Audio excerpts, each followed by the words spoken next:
We are here in the Diana Memorial car park in Bushy Park to talk about the Royal Park's parking charges, which until recently was supposed to be a politically neutral campaign, but unfortunately the issue in the House of Lords has meant that we've had to deviate away from the Liberal Democrats a little bit.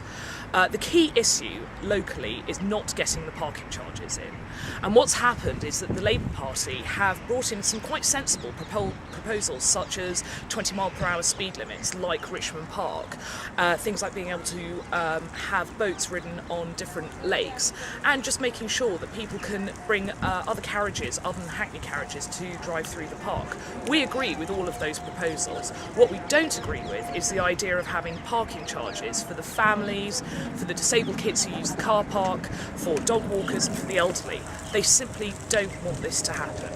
And we found that the best way of dealing with that problem was to try and stop that part of the Labour motion. What the Liberals planned to do was actually have something called a fatal clause, which would have eliminated the whole of the Labour motion, which we thought was over the top. It's only been done 3 times since 1911, and what we wanted to do was something a lot more sensible, a lot more constructive, which is why 43 Lib Dem peers actually voted with us for our motion, and it just seems to be that our local MPs, Susan Kramer and Vince Cable, seem to want to make this a political problem rather than a practical problem, which is what we're looking at. And what do you plan to do going forward? Going forwards, we will continue to keep the campaign up.